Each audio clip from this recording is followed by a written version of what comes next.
I think there is some technical issue. Recording has not yet started.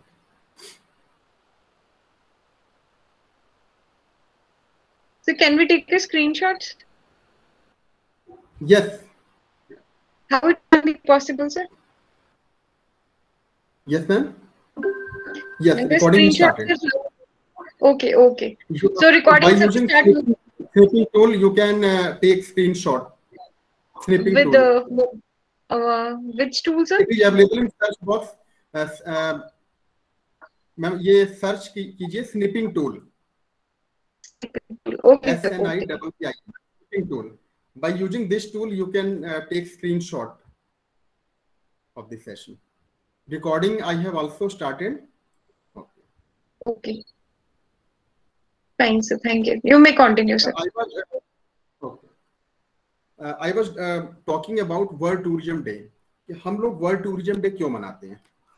World tourism day जैसे मैंने बताया कि ऐसा कोई भी एकेडमिक इंस्टीट्यूशन, कोई भी प्रैक्टिशनर जो कि किसी होटल में काम करता हो, किसी ट्रैवल एजेंसी में काम करता हो, टूरिज्म ऑर्गेनाइजेशंस जैसे कि WTO, उफ्टा, फिर FHRAI, IATO, Indian association of tour operators, है ना, TAAI, travel agents association of India, जितने भी ऑर्गेनाइजेशंस जुड़े हुए हैं टूरिज्म और हॉस्पिटैलिटी इंडस्ट्री से, सबके सब टूरिस्ट्स को प्रमोट करने के लिए, कॉमन पीपल को प्रमोट करने के लिए, और जो एकेडमिक इंस्टीट्यूशन से हमारे जैसे वो स्टूडेंट्स को अवेयर करने के लिए, और साथ के साथ जो पब्लिक है उनके आसपास का जो उनका नेबरहुड है उन्हें अवेयर करने के लिए डिफरेंट एक्टिविटीज को ऑर्गेनाइज करते हैं. कोई जैसे यूनिवर्सिटी के लेवल पे क्या होता है, बहुत सारे कॉम्पिटिटिव इवेंट्स ऑर्गेनाइज किए जाते हैं, सेमिनार, कॉन्फ्रेंस, वेबिनार्स ऑर्गेनाइज किए जाते हैं.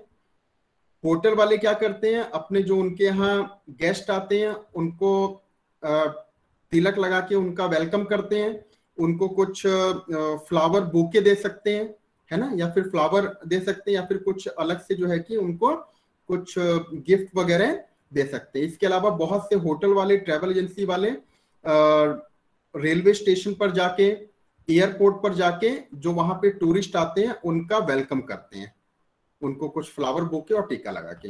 ठीक है, सबका अपना अपना लेवल है, जो जिसमें कंफर्टेबल है वो उन एक्टिविटीज को ऑर्गेनाइज करता है. और सबका मकसद क्या होता है, अपने से जुड़े जो लोग हैं, इसके अलावा जो हमारा नेबरहुड है उसमें टूरिज्म और इससे होने वाले जो political, socio cultural and economical benefits हैं उसके प्रति लोगों को अवेयर किया जाए. ये जो वर्ल्ड टूरिज्म डे है ये सेलिब्रेट किया जा रहा है सिंस 1980 से मनाया जा रहा है, और ये हर वर्ष मनाया जाता है 27 सितंबर को. क्यों? क्योंकि 27 सितंबर 1970, 27 सितंबर 1970 को जो UNWTO, United Nations World Tourism Organization है, उसका स्टैट्यूट लागू हुआ था. स्टैट्यूट मतलब कानून, उसके कानून जो बने थे वो जो है कि लागू किए गए थे इस दिन.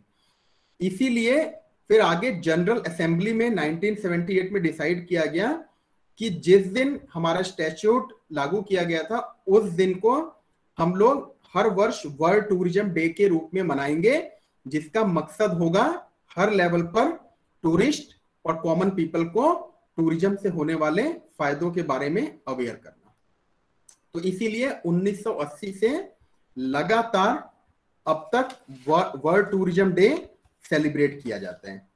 हर वर्ष का कुछ ना कुछ थीम होता है, जिस थीम के ऊपर सारे के सारे एक्टिविटीज बेस्ड होते हैं, चाहे वो आपके वेबिनार हो, कॉन्फ्रेंस हो, या फिर जो आपके कॉम्पिटिटिव इवेंट्स भी हो, है ना. इस बार का थीम क्या था, टूरिज्म फॉर इंक्लूसिव ग्रोथ. इसके पहले क्या क्या थीम थे, टूरिज्म, जैसे पिछले साल का थीम था टूरिज्म फॉर रूरल डेवलपमेंट, उसके पहले थीम था टूरिज्म एंड जॉब से बेटर फ्यूचर फॉर ऑल, फिर 2018 का थीम था tourism and the digital transformation. तो हर वर्ष का जो थीम होता है उसके ऊपर बेस्ड होती हैं सभी की सभी एक्टिविटीज, ताकि उस टॉपिक से रिलेटेड जितनी भी जानकारी है वो लोगों तक पहुंचे और लोगों में जो है कि जानकारी और अवेयरनेस बढ़े। ठीक है, तो इस बार का जो थीम है टूरिज्म फॉर इंक्लूसिव ग्रोथ। जैसा कि हमें पता है कि 2020 के बिगनिंग से कोविड-19 ने पूरे वर्ल्ड को इफेक्टेड किया है और सबसे ज्यादा जो इंडस्ट्री इफेक्टेड हुई है वो है tourism and hospitality industry. Her 10 worker जो हैं उसमें से एक व्यक्ति जो है वो काम करता है टूरिज्म एंड हॉस्पिटैलिटी इंडस्ट्री में। और इंडिया में माना जाता है कि 21.5 million people have lost their jobs, जिनकी जॉब चली गई। बहुत से ऐसे भी लोग हैं जिनकी जॉब चली गई, उन्होंने फिर जाके जो है कि अपना खुद का बिजनेस स्टार्ट कर लिया, कि कोई छोड़ के खेती करने लगा, कि किसी ने छोड़ के जो है कि अपना दुकान खोल लिया, है ना। तो बहुत सारे लोगों की जॉब चली गई। अब धीरे धीरे जो है कि इंडस्ट्री रिकवर कर रही है, लेकिन अभी पूरी तरह से रिकवर नहीं कर पाई है। अभी अगर थर्ड वेव भी आता है तो फिर से वही सिचुएशन हो जाएगी। ठीक है, तो 21.5 मिलियन लोगों की जो है कि जॉब चली गई है। तो इसीलिए इस बार का जो थीम है UNWTO ने रखा है tourism for inclusive growth. Inclusive growth का मतलब हुआ वो लोग, उनका ग्रोथ जो कि बिल्कुल हाशिए पर चले गए हैं, जिनकी जॉब चली गई है, या फिर बहुत से ऐसे भी लोग हैं जो 50% सैलरी में काम कर रहे हैं, है ना। बहुत से लोग हैं जो 20... एक मिनट निशांत, आप प्लीज ये प्रेजेंटेशन बंद कीजिए अपने फोन से। निशांत कुमार, यस ठीक है सर, आप कंटिन्यू कर सकते हैं जी। Sorry sir, sorry, not an issue ma'am.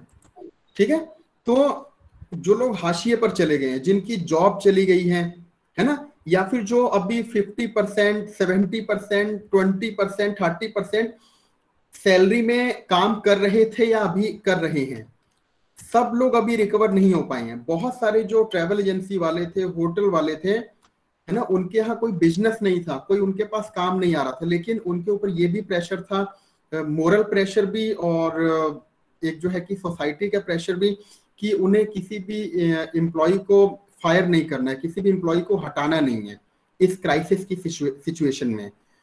तो इसीलिए उन्होंने जो है कि 20%, 30%, 40% सैलरी में लोगों को रखा, निकाला नहीं। बहुत से एम्प्लॉयज को उन्होंने लीव विदाउट पे दिया, कि आप लीव पे रहिए लेकिन हम आपको पे देने में सक्षम नहीं है, और व्हेन एवर वी विल, हमारे पास जब काम आएगा तो हम आपको जो है कि कॉल करेंगे, हम आपको बुला लेंगे, है ना। तो उनमें से बहुतों के पास धीरे धीरे कॉल आ रहा है और बहुतों के पास कॉल नहीं आया। अब सोचिए, जो लोग दिल्ली जैसे बड़े शहरों में रहते थे, जहां पे आपको रूम का रेंट ही, अगर आपको अच्छा रूम चाहिए, 15-20,000 जो है कि रूम रेंट है पर मंथ का। फिर जो जिनके बच्चे हैं जो स्कूल जाते हैं, उनकी फीस का आप अंदाजा लगा लीजिए, 4,000-5,000 रुपए पर मंथ की जो है कि मिनिमम मैं आपको फीस बता रहा हूँ, बहुत। ठीक है, इसके अलावा और खर्चे अलग। तो बहुत से लोग जो है कि परेशान होके छोड़ के जो है कि अपने गांव या फिर अपने जो है कि शहरों में चले गए, उन्होंने वहां पे अपना दूसरा बिजनेस स्टार्ट कर लिया। बहुत से ऐसे भी लोग हैं, हमारे पास रिपोर्ट नहीं आई है, लेकिन हमें पता है कि बहुत से लोगों ने सुसाइड कर लिया मजबूरी में, क्या है ना। तो इसीलिए जो है कि इस बार UNWTO ने थीम रखा टूरिज्म फॉर इंक्लूसिव ग्रोथ, ताकि जितने भी कार्यक्रम ऑर्गेनाइज किए जाएं उसमें ये डिस्कस किया जाए कि जो लोग हाशिए पर चले गए हैं, जिनकी जॉब चली गई, जो लोग अभी भी बहुत ज्यादा इफेक्टेड है, उनके बारे में डिस्कशन किया जाए, उनके समस्याओं के बारे में डिस्कशन किया जाए। तो ये जो है कि थीम है, और इसी के अंतर्गत हमारे उत्तराखंड ओपन यूनिवर्सिटी में बहुत सारे कॉम्पिटिटिव इवेंट्स ऑर्गेनाइज किए थे, जिसमें कि आप लोगों ने भी पार्टिसिपेट किया था, और आप लोगों के जो रिजल्ट हैं वो आप लोगों के मेल पे भेज दिए गए हैं। तो आप में से भी कुछ बच्चे विनर हैं शायद पोस्टर मेकिंग में, आप चेक कर लीजिएगा अपना ईमेल आईडी। हाँ जी सर, 2 बच्चे हैं, Divanshu and Mahak. Ji, Mahak first. हाँ जी, हाँ जी, हम लोग बैठे थे, तो हमने फाइनल करके वो जो है कि मेल करवा दिया है, और we will try to send their certificates till the end of first week of October, ma'am. No issues sir, no issues. Divanshu second है and Mahak is first. Okay, हाँ, कांग्रेचुलेशंस दिवांशु एंड महक। मैंने आपका पोस्टर देखा, बहुत अच्छा आपने पोस्टर बनाया है, और आपने जो है कि अपनी क्रिएटिविटी को यूज किया है। और हम लोग ये डिस्कस कर रहे थे कि बहुत सारे जो कॉलेजेस थे हमारे पास आए थे सबमिशन, उनसे कहीं अच्छा आप लोगों का परफॉर्मेंस था। लेकिन तो इसलिए क्योंकि अब उनका लेवल अलग था, वो यूजी पीजी के स्टूडेंट से, आप लोग स्कूल के, इसलिए हमने उसकी 2 कैटेगरी बना दी थी, स्कूल का अलग और जो है कि यूनिवर्सिटी कॉलेज लेवल का अलग। ठीक है, आप सभी को ये बहुत बड़ी मोटिवेशन है सर बच्चों के लिए कि आने वाले और भी कॉम्पिटिशन्स हैं कि और बच्चे जो हैं वो पार्टिसिपेट करें। बिल्कुल बेटा, अपॉर्चुनिटीज की कोई कमी नहीं है, बहुत से कॉम्पिटिटिव इवेंट्स होते हैं। मैम भी बहुत से लोगों को जानते हैं, मैम के पास आता रहते हैं। आप लोग हमेशा जो है कि अपॉर्चुनिटीज के जो बेनिफिट है वो उठाइए। हमारे टाइम में हमारे पास इतनी अपॉर्चुनिटीज नहीं थे, आज से 10-12 साल पहले। लेकिन अभी क्या है कि लगभग सभी इंस्टीट्यूट किसी न किसी तरह के कॉम्पिटिटिव इवेंट्स ऑर्गेनाइज करते हैं। एंड थैंक्स टू मतलब कोविड-19 की अभी सब ऑनलाइन हो गए हैं, तो आपको कहीं जाना नहीं है किसी इवेंट में पार्टिसिपेट करने के लिए। आप घर बैठे बैठे अपना जो है कि बनाइए पोस्टर या फिर एसे राइटिंग करिए और अपना जो है कि मेल से सबमिट कर दीजिए। तो आपके पास जितनी भी अपॉर्चुनिटीज आ रही हैं, आप सबका जो है कि फायदा उठाइए, और ये सर्टिफिकेट्स आपको आगे जो है कि काम आते हैं। इसके अलावा पार्टिसिपेशन सर्टिफिकेट्स भी सभी को भेजा जाएगा। ठीक है, now we will discuss about meaning of tourism. ठीक है, टूरिज्म जैसा कि हम जानते हैं कि tourism is the movement of a person, a movement from one destination to another destination. A tourist travels for minimum 24 hours to maximum 1 year, or and a tourist can be divided into 2 types: domestic tourist and international tourist. Who is a domestic tourist? Domestic tourist is a person who travels within his own country's boundary. International tourist is a person who travels from one country to another country. ठीक है, तो tourism में क्या है कि इसके अलावा आपके पास 2 चीजें होनी चाहिए। अगर आप एक टूरिस्ट बनना चाहते हैं तो आपके पास होना चाहिए लेजर टाइम, और आपके पास क्या होना चाहिए, क्या होना चाहिए आपके पास? एक तो आपके पास लेजर टाइम होना चाहिए और आपके पास होना चाहिए डिस्पोजेबल इनकम। लेजर टाइम क्या होता है? लेजर टाइम वो टाइम है जो कि आप डेली का जो आपका रूटीन है, डेली के रूटीन में की जाने वाली एक्टिविटीज को कंप्लीट करने के बाद आपको जो टाइम मिलता है वो कहलाता है लेजर टाइम। जैसे एक जो बिजनेसमैन है, वो जब अपने शॉप से या कंपनी से वापस आता है, उसके बाद का जो उसका टाइम है वो उसका लेजर टाइम है। आप लोग जब अपने स्कूल से वापस आते हैं अपने घर को। Sir 1 minute, Nancy please mute कर दो अपने आप को। नैन्सी प्लीज म्यूट कीजिए। मैम शायद हम भी म्यूट कर सकते हैं, आप एक बार ट्राई करिए म्यूट करने का। सर हो नहीं रहा था ना एक्चुअली, मैं कर देता हूँ। बच्चे हैं ना अभी। Yes ma'am. म्यूट कर दो बेटा खुद को, आप काम कर रहे हो तो आवाज आ रही है। चलिए ma'am, I have muted. Okay sir, okay, thank you. Ma'am मेरा पीपीटी दिख रहा है आपको? Sir sorry to interrupt you, principal ma'am आज अभी हमारे साथ ज्वाइन हुए हैं, हम सबके साथ मैम ने ज्वाइन किया है अभी।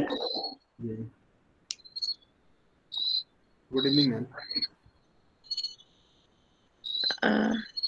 चलिए, अभी ज्वाइन हुए, शायद वॉइस का थोड़ा इशू होगा।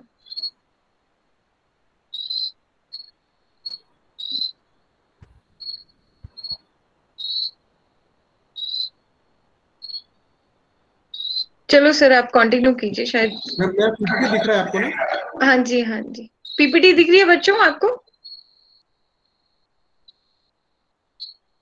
अभी सर कुछ दिखा रहे थे, वो आपको दिख रहा है जिसमें लिखा हुआ था? मैम आपको दिख रहा है? आपको दिख रहा है तो सभी को दिख रहा है। नहीं सर, मुझे नहीं दिख रहा। प्रेजेंट कर दीजिए।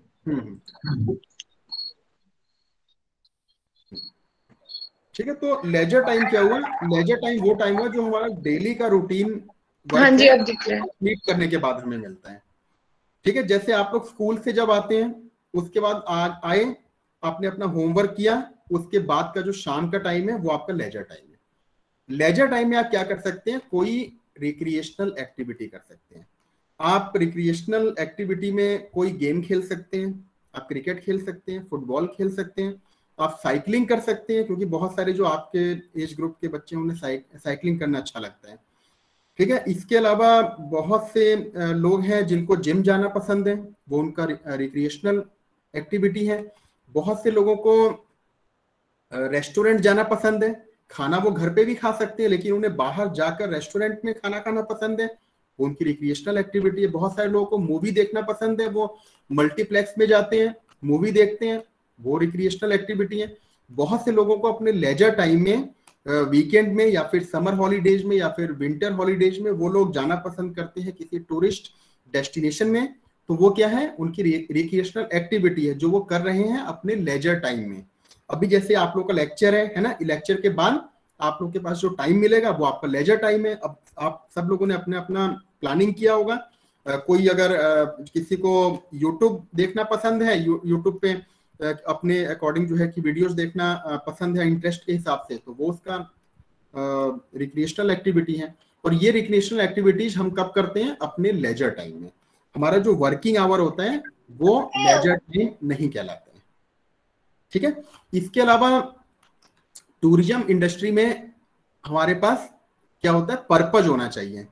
अगर किसी टूरिस्ट का कोई पर्पज नहीं है, कोई कारण नहीं है जो उसको मोटिवेट करता है एक टूरिस्ट डेस्टिनेशन पर ट्रैवल करने के लिए, तो इसका मतलब है वो टूरिज्म एक्टिविटी के लिए ट्रैवल नहीं कर रहा है। जो भी एक टूरिस्ट किसी डेस्टिनेशन पर ट्रैवल करता है तो उसका पर्पस क्या क्या होता है, रिलीजियस पर्पस हो सकता है कि अपने किसी जो है कि टेम्पल या फिर कोई पिलग्रिमेज साइट है वहां विजिट करना। बिजनेस टूरिस्ट जाते हैं किसी मीटिंग कॉन्फ्रेंस को अटेंड करने के लिए, है ना, आजकल बिजनेस के लिए मीटिंग, इंसेंटिव, कॉन्फ्रेंस, एग्जीबिशन, है ना। तो कोई मीटिंग के लिए जा रहा है, कोई किसी को इंसेंटिव मिला है कंपनी से, किसी को कॉन्फ्रेंस के लिए जाना है, किसी को एग्जीबिशन लगाने के लिए या फिर लगाने के लिए बहुत सारे लोग जाते हैं। जैसे इंटरनेशनल ट्रेड फेयर होता है दिल्ली में, है ना, वहाँ जो लोग अलग अलग देश के कोने कोने से, इसके अलावा दूसरे देशों से भी लोग आते हैं एग्जीबिशन लगाने के लिए, तो वो सब माइस में आ गया। ठीक है, इसके अलावा और भी है, एडवेंचर स्पोर्ट्स हैं, स्पोर्ट्स एक्टिविटीज हैं। ठीक है, तो उसमें क्या है कि या तो बहुत सारे जो खिलाड़ी हैं वो पार्टिसिपेट करने जाते हैं, बहुत सारे जो ऑडियंस हैं वो जाते हैं मैच को एंजॉय करने के लिए या फिर अपने टीम्स को चेयर करने के लिए। जैसे अभी कॉमनवेल्थ ओलंपिक गेम्स था, तो अभी तो कोविड के कारण बाकी जो पब्लिक को अलाउ नहीं था, लेकिन वैसे अगर यही नॉर्मल डेज में होता तो पूरे वर्ल्ड से जो उनके सपोर्टर्स हैं टीम्स के, वो जाते हैं अपने टीम्स को सपोर्ट करने के लिए, चेयर करने के लिए, है ना। तो इसके अलावा जैसे मैंने बताया टाइम की मिनिमम 24 आवर जो है कि ट्रैवल करना होता है एक टूरिस्ट को। इसके अलावा बहुत सारे कंपोनेंट्स होते हैं टूरिज्म में, जो कि अट्रैक्शन, एकोमोडेशन, एक्सेसिबिलिटी, इन तीनों को मिलाकर बनता है टूरिज्म इंडस्ट्री। अट्रैक्शन नहीं है तो फिर आपका कोई पर्पज नहीं है, क्योंकि आप उस अट्रैक्शन को देखने के लिए जा रहे हैं डेस्टिनेशन पे। एकोमोडेशन, आप किसी डेस्टिनेशन पर जा रहे हैं, आपको जाहिर सी बात है, जब मैंने बताया कि 24 आवर्स के लिए आप मिनिमम जाएंगे, यानी कि आपको कहीं ना कहीं स्टे भी करना पड़ेगा। ट्रांसपोर्टेशन, यानी कि जिस मोड को यूज कर आप डेस्टिनेशन पर पहुंचेंगे, या फिर आप जो है कि पहुंचने के बाद जो लोकल साइट्स को देखने के लिए, साइट सीन देखने के लिए आप जो लोकल ट्रांसपोर्टेशन के मोड्स हैं उनको यूज करेंगे। ठीक है, अब now we are going to discuss about the characteristics of tourism. The first characteristic is a movement of people to various destinations and has two components, the journey and stay, both of which take place outside the normal area of residence and work. यानी जो एक tourist है वो जब किसी destination पर visit करता है तो वो वहां पे ट्रैवल भी करता है, स्टे भी करता है ना, क्योंकि मैं 24 आवर्स की बात किया कि मिनिमम 24 आवर्स के लिए ट्रैवल करेगा, यानी कि उसको 1 नाइट स्टे करना पड़ेगा। और ये उसकी जितनी भी एक्टिविटीज होती हैं, जो उसका नॉर्मल, जो उसका डोमिसाइल प्लेस है उससे अलग, वो कहीं और जाकर ट्रैवल करते हैं। मैं यहाँ हल्द्वानी में रहता हूँ, तो मैं एक टूरिस्ट कब कहलाऊंगा, जब मैं हल्द्वानी को लीव करूंगा। तो मेरे इस एरिया से अलग वो एरिया होना चाहिए जहां मैं ट्रैवल कर रहा हूं और स्टे करूंगा। मैं शिमला आता हूं, 24 आवर्स से ज्यादा के लिए रुकता हूं और शिमला का जो मॉल रोड है और जो दूसरे ब्यूटीफुल अट्रैक्शन है उसको देखता हूं, तो मैं टूरिस्ट कहलाऊंगा। तो मैं ट्रैवल भी कर रहा हूं और उसके साथ साथ स्टे भी कर रहा हूं। और ये जो मेरा जो दोनों एक्टिविटी है वो क्या है, मेरे नॉर्मल जो मेरा प्लेस है, वर्किंग प्लेस है या जो रेजिडेंशियल प्लेस है उससे अलग प्लेस है। Second point is the movement is of temporary nature and for a short duration which distinguishes it from migration. जो टूरिस्ट है वो टेम्परेरी पीरियड के लिए ट्रैवल करता है, वो किसी डेस्टिनेशन पर परमानेंटली जो है कि सेटल होने के लिए नहीं जाते हैं। मैंने बताया 24 आवर्स के लिए, 24 आवर्स के लिए मिनिमम ट्रैवल करेगा, मैक्सिमम 1 ईयर के लिए, उसके बाद वापस आ जाएगा। अगर वो वापस नहीं आता है तो वो फिर क्या कहलाएगा, अगर वहीं पे परमानेंटली सेटल हो जाते हैं तो माइग्रेंट कहलाएगा, है ना, उसकी एक्टिविटी कहलाएगी माइग्रेशन। कोई टूरिस्ट ऐसा है जो कि 24 आवर से कम के लिए ट्रैवल करता है लेकिन वो टूरिस्ट अट्रैक्शंस को देखने के लिए जा रहे हैं, तो वो कहलाएगा एक्सकर्शनिस्ट। पर्पज उसका भी वही है जो एक टूरिस्ट का है, लेकिन क्योंकि टाइम ड्यूरेशन क्या है उसका 24 आवर से कम है तो इसलिए वो कहलाएगा एक्सकर्शनिस्ट। ठीक है। फिर है it gives rise to activities at the destination place visited. जब किसी डेस्टिनेशन को एक टूरिस्ट डेस्टिनेशन के रूप में डेवलप किया जाएगा और वहां पे टूरिस्ट आएंगे तो जाहिर सी बात है वहां पे एक्टिविटीज बढ़ जाएंगी, है ना। वहां पे हॉर्स राइडिंग शुरू हो जाएगी, कैमल सफारी शुरू हो जाएगा, है ना, रेस्टोरेंट खुल जाएंगे, ढाबा खुल जाएंगे, गाइड्स वहां पे आएंगे, ट्रैवल एजेंसी स्टैब्लिश हो जाएंगे, होटल खुल जाएंगे, तो एक्टिविटीज वहां बढ़ जाएंगी किसी भी डेस्टिनेशन के ऊपर। कोई डेस्टिनेशन जो पहले वीरान था लेकिन एक टूरिस्ट डेस्टिनेशन के रूप में डेवलप होने के बाद वहां पर काफी एक्टिविटीज बढ़ जाती हैं। स्टैच्यू ऑफ यूनिटी की अगर बात करें, वहां पहले कौन जाता था, लेकिन अभी देखिए स्टैच्यू ऑफ यूनिटी बन गया, वहां अगल बगल पार्क बन गया, है ना, डैम बन गया। अब देखिए वहां कितने टूरिस्ट जाते हैं, वहां होटल भी खुल गया होगा, वहां पे जो है कि रेस्टोरेंट भी खुल गए होंगे, ढाबा भी खुल गया होगा और भी 50 तरह की एक्टिविटीज। लोगों को अर्निंग का सोर्स मिला है। ये किससे कारण पॉसिबल हुआ, क्योंकि वहां पे एक मैन मेड टूरिस्ट अट्रैक्शन को डेवलप किया गया। फिर फोर्थ है the main motive of for participation in tourism is largely recreation and the visit is made for purposes other than seeking permanent residence और employment remunerated from within the place visited. यानी कहा गया है कि जो tourist एक destination पर जाते हैं उसका पर्पस क्या होता है, रिक्रिएशनल एक्टिविटी, जैसे मैंने पहले बताया। जो एक टूरिस्ट नैनीताल आता है उसका पर्पस क्या है, नैनीताल के लेक्स को देखना, चाहे वो नैनीताल लेक हो, सात ताल लेक हो, नौकुचिया ताल हो, खुरपाताल लेक हो। इसके अलावा दूसरा क्या पर्पज है, नैनीताल के क्लाइमेट को एंजॉय करना। समर में बहुत सारे टूरिस्ट आते हैं नॉर्दर्न इंडिया से, हरियाणा, पंजाब और बाकी जो एनसीआर का जो रीजन है वहां से, क्योंकि वहां पे बहुत ज्यादा गर्मी पड़ती है, लू चल रही होती है, तो उससे बचने के लिए वो लोग आते हैं नैनीताल, शिमला, मसूरी, इन जगहों पे, क्योंकि यहाँ का जो उसमें क्लाइमेट होता है थोड़ा सा प्लीजेंट होता है, तो उसको एंजॉय करने आते हैं। लेक्स को देखने आते हैं लोग, लेक्स में आते हैं तो वहाँ बोटिंग भी करते हैं, है ना। तो सबका अलग अलग पर्पज होता है। इसके अलावा बहुत सारे लोग जो जाते हैं आगरा, उनका मकसद क्या है, हिस्टोरिकल मॉन्यूमेंट्स को देखना, उसकी ब्यूटी को देखना, एंजॉय करना, उसकी जो हिस्टोरिकल फीचर्स हैं, उसकी जो हिस्ट्री है उसको जानना, समझना, है ना। बहुत सारे जो लोग साउथ इंडिया जाते हैं वो जाते हैं जो साउथ इंडिया के हमारे टेम्पल्स हैं उनको देखने के लिए, जो बीचेज हैं उनको देखने के लिए, आइलैंड्स को देखने के लिए, है ना। इसके अलावा जो water based adventure sports activity है उनको एंजॉय करने के लिए। तो हर व्यक्ति का कुछ ना कुछ पर्पज होते हैं और वो सब पर्पज किस में आ गए, रिक्रिएशनल एक्टिविटीज में। And the visit is made for purposes other than seeking permanent. जैसे मैंने पहले ही बताया, अगर कोई व्यक्ति परमानेंट कहीं पे सेटल होने के लिए गया है तो वो टूरिस्ट नहीं कहलाएगा। जो व्यक्ति परमानेंट सेटल होने के लिए गया है वो है इमिग्रेंट, वो इमिग्रेशन कहलाएगी वो एक्टिविटी।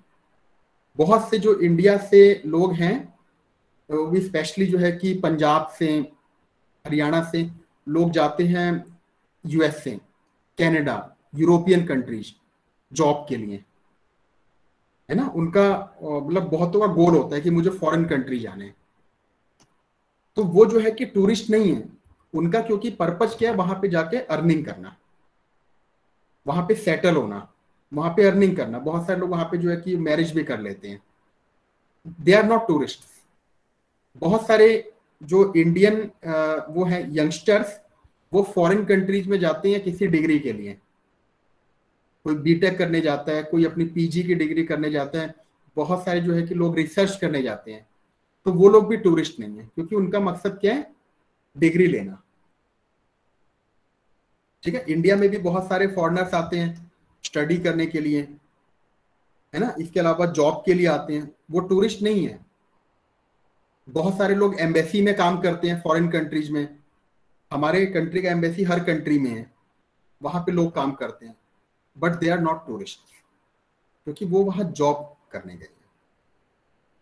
टूरिस्ट कौन है, जो मिनिमम 24 आवर्स से मैक्सिमम 1 ईयर, और उसका पर्पज क्या है, रिक्रिएशनल एक्टिविटी, और जो 1 ईयर के बिफोर जो है कि अपने डोमिसाइल प्लेस पे रिटर्न हो जाते हैं।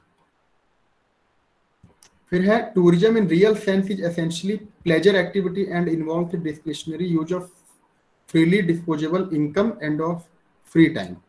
जैसे मैंने पहले ही बताया कि टूरिज्म क्या है, प्लेजर एक्टिविटी है, और ये दो चीजों को इंक्लूड करता है, एक फ्री टाइम जिसे लेजर टाइम भी कहा जाता है, दूसरा है इनकम, डिस्पोजेबल इनकम।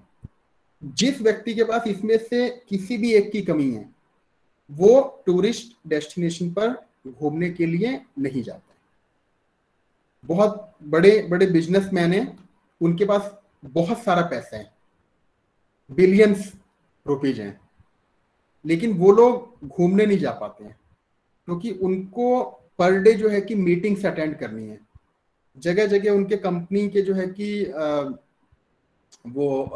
कंपनी जो है कि स्टैब्लिश है 50 तरह के, है ना, उसके ऑफिसेज हैं, उनको ऑनलाइन मीटिंग अटेंड करनी है, जा जाके अपने जो है कि जो स्टाफ है उनके साथ मीटिंग करना है, ऑनलाइन मीटिंग करनी है, डिस्कस करना है, तो वो लोग जो है कि टाइम नहीं निकाल पाते हैं कहीं पे घूमने के लिए। वो लोग 2 साल 3 साल में कभी एक आध बार जो है कि घूमने जा पाते हैं। और बहुत से ऐसे लोग हैं जिनके पास टाइम है, लेजर टाइम है सफिशिएंट, लेकिन पैसा नहीं है ना। और ये कहा भी जाता है कि जब आपके पास टाइम होता है तो आपके पास मनी नहीं होता है, और जब आपके पास मनी होती है तो आपके पास टाइम नहीं होता है। तो ये वो ही भाग्यशाली लोग हैं जिनके पास दोनों का कॉम्बिनेशन बनता है, इनकम भी होती है जिसको कि वो यूज कर सकते हैं रिक्रिएशनल एक्टिविटी के लिए, और लेजर टाइम भी होता है, वही लोग टूरिस्ट डेस्टिनेशन पर जा पाते हैं, है ना। तो ये दोनों का होना बहुत जरूरी है, otherwise a person can not participate in tourism activities. और next point is all tourism includes some travel, but all travel is not tourism. Tourism activity तभी जो है कि संभव हो पाएगी जबकि आप एक डेस्टिनेशन पर ट्रेवल करें। आपको ताजमहल देखना है तो आपको आगरा विजिट करना पड़ेगा, आपको मूवमेंट करना पड़ेगा, आप चाहे बाई एयर जाएं, बाई ट्रेन जाएं, बाई रोड जाएं, आपको जाना पड़ेगा, मूवमेंट आपको करना ही पड़ेगा। आपको नैनीताल आना है तो आपको नैनीताल आके विजिट करना पड़ेगा, ठीक है ना। तो टूरिज्म में क्या है, मूवमेंट जरूरी है, कंपलसरी है, बिना मूवमेंट के टूरिज्म संभव नहीं है। लेकिन क्या हर तरह की मूवमेंट टूरिज्म एक्टिविटी है? नहीं, हर तरह की मूवमेंट टूरिज्म एक्टिविटी नहीं है। A person who is travelling for immigration purpose is not a tourist. A person who is travelling for recreational purposes but he is travelling for less than 24 hours, he is also not a tourist, है ना। A person who is travelling to a destination for study purpose is also not a tourist. A person who is traveling to a destination for job, that is also not a tourism activity. तो ये जो movements हैं जिसमें कि आप study करने जा रहे हैं, जिसमें आप जॉब करने जा रहे हैं, इमिग्रेशन पर्पस से आप जा रहे हैं, वो सब एक्टिविटीज टूरिज्म एक्टिविटीज नहीं कहलाती हैं। वो मूवमेंट किसी और पर्पस के लिए, वो टूरिज्म के लिए मूवमेंट नहीं है। The temporary short term character of tourism distinguishes it from migration. हमने पहले डिस्कस किया है कि जो टूरिज्म में टूरिस्ट हैं वो टेम्परेरी पीरियड के लिए ट्रैवल करता है, लेकिन एक जो माइग्रेशन है वो परमानेंट सेटलमेंट के लिए किया जाता है। जो परमानेंट सेटल होने के लिए जाते हैं तो वो माइग्रेशन से डिफरेंट है। इसमें कोई डाउट है तो पूछिए आप। If there is any doubt you can ask. बच्चों आपको कोई भी डाउट है तो आप प्लीज टॉपिक नहीं समझ में आता तो प्लीज पूछ सकते हो। आप सबके ये मेन टॉपिक्स हैं, आप प्लीज पूछ सकते हो, ठीक है। आपने घबराना नहीं है, आप कोई भी क्वेश्चन कर सकते हैं। तो मैं रिक्वेस्ट करती हूँ आपको क्वेश्चन है, डाउट है तो आप प्लीज पूछ सकते हैं, ठीक है, प्लीज पूछिए। Now, otherwise they can ask in the last of the session. ठीक है सर, ठीक है। जैसे आप ठीक है। फॉर्म्स ऑफ टूरिज्म, ठीक है। बहुत सारे लोग फॉर्म और टाइप्स में कंफ्यूज रहते हैं। फॉर्म जो है कि ब्रॉड वो है स्वरूप, ब्रॉड रूप है टूरिज्म का। इसमें हम डोमेस्टिक टूरिज्म और इंटरनेशनल टूरिज्म को इंक्लूड करते हैं। ब्रॉडली टूरिज्म को हम जिन 2 पार्ट्स में डिवाइड कर सकते हैं वो है domestic tourism and international tourism, और ये क्या कहलाते हैं? Forms of tourism. Domestic tourism क्या हुआ? Domestic tourism means when a person travels for less than 24 hours, less than 1 year for recreational purposes and he travels within his own country's boundary. When a person travels and a domestic tourist doesn't use visa, passport, health certificate and foreign currency. Domestic tourist कौन हुआ? वो हुआ जो कि minimum 24 hours से 1 साल के लिए ट्रेवल करते हैं डोमेस्टिक डेस्टिनेशन पे। जैसे आप अभी हिमाचल प्रदेश में हैं, हिमाचल से आप उत्तराखंड आ जाइए मसूरी देखने के लिए, ऋषिकेश में वाइट वाटर राफ्टिंग करने के लिए, बंजी जंपिंग करने के लिए, या फिर गोवा चले जाइए गोवा के बीचेस देखने के लिए, या फिर जयपुर चले जाइए जंतर मंतर देखने, पैलेस ऑफ विंड देखने के लिए, जयगढ़ फोर्ट, नहरगढ़ फोर्ट देखने के लिए, है ना। तो आप इंडिया के किसी भी डेस्टिनेशन पे ट्रेवल करते हैं तो वो क्या है? Domestic tourism. और इंडिया में क्योंकि आप ट्रेवल कर रहे हैं तो आपको किसी वीजा, पासपोर्ट, हेल्थ सर्टिफिकेट या फॉरेन करेंसी की जरूरत नहीं है। अब बात करते हैं इंटरनेशनल टूरिज्म की। International tourism includes the movement of people from one country to another country, and a person who wants to travel from one country to another country, he needs visa, passport, health certificate and foreign currency. International tourism क्या हुआ? जब कोई tourist एक country से दूसरे country travel करता है, और एक कंट्री से दूसरे कंट्री में ट्रेवल करने के लिए आपको पासपोर्ट भी चाहिए, वीजा भी चाहिए, हेल्थ सर्टिफिकेट भी चाहिए और फॉरेन करेंसी भी चाहिए। उस कंट्री की करेंसी जहां आप जा रहे हैं कुछ आपको रखना पड़ेगा, ठीक है ना। आजकल हेल्थ सर्टिफिकेट में वो जरूरी है, कोविड-19 की वैक्सीन अगर आपको नहीं लगी है तो आपको कोई कंट्री अलाउ नहीं करेगी, ठीक है। आप इन इंटरनेशनल टूरिज्म को, जो तो मैंने बात किया कि when a person travels from one country to another country, Now we can divide international tourism into two types. First is inbound tourism and second is outbound tourism. In inbound tourism, a tourist travels from any other country to our country. जब tourist किसी और country से हमारे country में आता है, उदाहरण के लिए अगर कोई टूरिस्ट चाइना से इंडिया में आता है तो वो क्या कहलाएगा? इनबाउंड टूरिस्ट, और टूरिज्म कहलाएगा इनबाउंड टूरिज्म, क्योंकि वो इन यानी आना, दूसरे कंट्री से हमारे कंट्री में आना। इनबाउंड टूरिस्ट क्या है? वो भी यूज करेगा पासपोर्ट, वीजा, हेल्थ सर्टिफिकेट और फॉरेन करेंसी। अब बात करते हैं आउटबाउंड टूरिज्म। आउटबाउंड, आउट मतलब जाना, बाहर। तो आउटबाउंड टूरिज्म का मतलब हुआ when a person travels from his country to any other country, that tourism is known as outbound tourism, and that person also uses passport, visa, health certificate and foreign currency. Outbound जो tourist है वो अपने देश से दूसरे देश में जाते हैं। उदाहरण के लिए अगर हमारे इंडिया से कोई टूरिस्ट जापान जाता है तो वो टूरिस्ट कहलाएगा आउटबाउंड टूरिस्ट, और वो भी यूज करेगा passport, visa, health certificate and foreign currency. ठीक है, ये जो है कि हमने डिस्कस किया different forms of tourism, in which we discussed about domestic tourism and international tourism.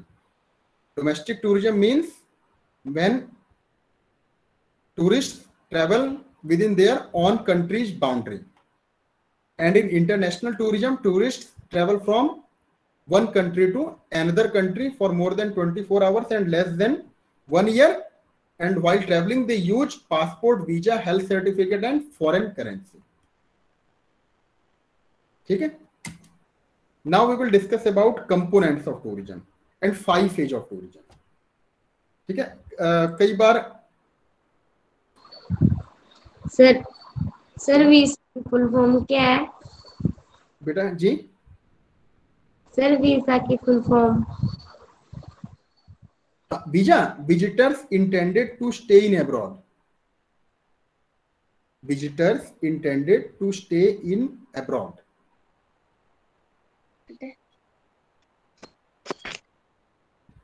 ठीक है, ओके सर।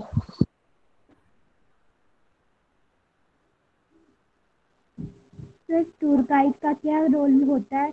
सर क्या की तरह ही सेम होता है? तो बेटा रिपीट एक बार थोड़ा लाउडली। सर टूर गाइड क्या, टूर गाइड का क्या रोल होता है? वो टूरिस्ट की टूर गाइड पे भी आ रहे हैं। टूर गाइड ना अभी आगे मैंने किया हुआ है, आगे है अगली स्लाइड में। टूर गाइड बेटा अगली स्लाइड में है हमारी। ठीक है, पहले ये कंप्लीट कर लेते हैं, इससे रिलेटेड कुछ है तो पूछिए सर। बच्चों ये सर ने ऑलरेडी देखो ये स्लाइड ओपन किया हुआ है जिसमें 5 फेज हमने पहले भी पढ़े हुए हैं, तो सर इनके बारे में बता रहे हैं। अगर आपको इनमें से किसी टॉपिक पे डाउट है, ठीक है, बाकी के जो क्वेश्चंस हैं, हाँ बाकी के जो क्वेश्चंस हैं वो सर लास्ट में आप सभी अपने अपने क्वेश्चंस पूछ सकते हो। फिलहाल सर को ये प्रेजेंटेशन कंप्लीट करने दीजिए। ठीक है, आप सारे अपने क्वेश्चन जो हैं लास्ट में पूछेंगे, आप नोट डाउन करके रख लीजिए जो आपको नहीं समझ पाया। ठीक है, अक्षय आप भी प्लीज ये 5 फेज ध्यान से पढ़िएगा, क्लास टाइम बहुत इंपॉर्टेंट है, क्लास 9th के लिए भी। ठीक है, ये जो है कि ना बहुत इंपॉर्टेंट क्वेश्चन है, बल्कि ये यूजी पीजी लेवल पे तो है ही है इंपॉर्टेंट, स्कूल में तो और ज्यादा इंपॉर्टेंट होगा। देखो इसमें 2 क्वेश्चन बनते हैं। अब देखो मैंने एक ही में बनाया हुआ है, कंपोनेंट्स ऑफ टूरिज्म और 5 एज ऑफ टूरिज्म। देखो जब हम कंपोनेंट की बात करते हैं ना, तो हमें जैसे टीचर्स पढ़ाते हैं या फिर हमें जो कंटेंट मिलता है बुक में, वो मिलता है अट्रैक्शन, एकोमोडेशन, एक्सेसिबिलिटी। 3 ये हमें 3 मिलते हैं कंपोनेंट में। अट्रैक्शन को लोकल भी कहते हैं, आपको बहुत सारी बुक में लोकल मिल जाएगा। एकोमोडेशन है दूसरा, तीसरा है एक्सेसिबिलिटी जिसको ट्रांसपोर्टेशन भी कहते हैं। तो जनरली जब हमसे कंपोनेंट्स ऑफ टूरिज्म पूछते हैं तो हम लोग अट्रैक्शन, एकोमोडेशन, ट्रांसपोर्टेशन या एक्सेसिबिलिटी ये 3 बताते हैं। लेकिन वही जब आपसे 5 फेज ऑफ टूरिज्म पूछते हैं तो आपको उसमें 2 और ऐड कर देने हैं, एमेनिटीज और एक्टिविटीज। जब 5H पूछा है पेपर में, तो attraction, accommodation, accessibility, amenities and activities, when the examiner has asked you what are the different components for tourism, तो आप सिंपल लिख दीजिए अट्रैक्शन, अकोमोडेशन, एक्सेसिबिलिटी। ठीक है। अट्रैक्शन क्या हुआ? अट्रैक्शन वो चीज हुआ जिसको कि आप देखने जा रहे हैं, वो चीज जो आपको। एक मिनट में आपको इंटरप्ट कर रही हूँ। बच्चों, हमने आकर्षण पढ़ा है सर, हमने हिंदी में इसको कन्वर्ट किया हुआ है। जैसे आप सबको पता है क्या क्या होता है, अट्रैक्शन को क्या बोलते हैं बताइए? आकर्षण। एकोमोडेशन क्या है?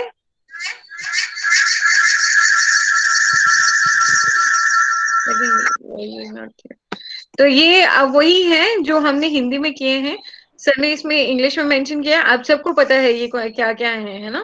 तो आप इससे रिलेटेड कोई भी क्वेश्चंस बाद में लास्ट में पूछेंगे सारे। ठीक है बेटा। अट्रैक्शन क्या होता है? वो चीज जो कि आपको अट्रैक्ट कर रही है। Attraction is anything which attracts you. तो अट्रैक्शन जो है कि सबसे इंपॉर्टेंट पार्ट है। अट्रैक्शन ही आपका, मैंने जैसे ये रिलेटेड है रिक्रिएशनल एक्टिविटी से, ये रिलेटेड है आपके मोटिवेशनल फैक्टर से, ये रिलेटेड है आपके पर्पजेस से। अट्रैक्शन ही आपका पर्पज है, अट्रैक्शन ही आपका मोटिवेशन है ना? अट्रैक्शन नहीं है तो आप एक डेस्टिनेशन पर नहीं जाएंगे। जैसा मैंने नैनीताल बताया, अगर नैनीताल में अट्रैक्शन यहाँ का क्लाइमेटिक कंडीशन ना हो, नैनीताल का अट्रैक्शन यहाँ के लेक्स ना हो, नैनीताल का अट्रैक्शन यहाँ के ब्यूटीफुल माउंटेन्स ना हो, तो यहाँ कौन आएगा? कितने लोग आते हैं हल्द्वानी में विजिट करने? हल्द्वानी कोई स्टे नहीं करता है ना, जबकि नैनीताल का ही पार्ट है, क्योंकि हल्द्वानी में कुछ भी नहीं है। नैनीताल जाते हैं तो वहां पे क्लाइमेटिक कंडीशन, वहां का लेक, वहां की नेचुरल ब्यूटी को एंजॉय करने के लिए, देखने के लिए टूरिस्ट जाते हैं। ठीक है। मैंने स्टैच्यू ऑफ यूनिटी की बात की, वो मैन मेड अट्रैक्शन है। वहां पे प्लान्ड वे में एक दुनिया की सबसे ऊंची स्टैच्यू बनाया गया। अब ये उन लोगों को अट्रैक्ट करेगा जो कि सरदार वल्लभ भाई पटेल के फॉलोअर हैं। इसके अलावा वर्ल्ड के वो लोग भी जाएंगे जो कि वर्ल्ड के सबसे हाईएस्ट, लॉन्गेस्ट चीजों को देखना पसंद करते हैं। वो लोग जाएंगे जो पहले स्टैच्यू ऑफ लिबर्टी को देखने जाते थे, जो पहले गौतम बुद्धा के स्टैच्यू को देखने जाते थे, जो कि चाइना में बनाई गई थी, वर्ल्ड की सबसे हाईएस्ट। अब वो सब लोग देखने जाएंगे स्टैच्यू ऑफ यूनिटी को, जब तक कि वो नंबर 1 की पायदान पे नहीं है। जब उससे भी कोई ऊंचा बन जाएगा तो ऐसे लोग जो सबसे ऊंची चीज को देखना चाहते हैं तो वो उस अट्रैक्शन को देखने के लिए जाएंगे। ठीक है। तो अट्रैक्शन बहुत जरूरी है। जयपुर है, जयपुर में जैसा मैंने बताया वहां पे पैलेस ऑफ विंड है, वहां पे जयगढ़ फोर्ट है, नहरगढ़ फोर्ट है, जंतर मंतर है। जंतर मंतर जैसा कि हमारे वर्ल्ड हेरिटेज उसमें भी है, साइट्स की लिस्ट में है। आगरा क्यों है नंबर 1 पे, क्यों सबसे ज्यादा टूरिस्ट जाते हैं? वहां ताजमहल है, आगरा फोर्ट है, फतेहपुर सीकरी है, 3 आपके वर्ल्ड हेरिटेज साइट्स हैं, है ना, इसलिए लोग जाते हैं। वाराणसी लोग क्यों जाते हैं? 84 पक्का घाट, ऐसे पक्का घाट रिवर फ्रंट पे कहीं नहीं है। तारनाथ, जहां भगवान बुद्ध ने पहला उपदेश दिया, है ना, अभी मोदी जी वहां के सांसद भी हैं, तो वहां पे डेवलपमेंट किया जा रहा है, तो लोग जाना चाहते हैं।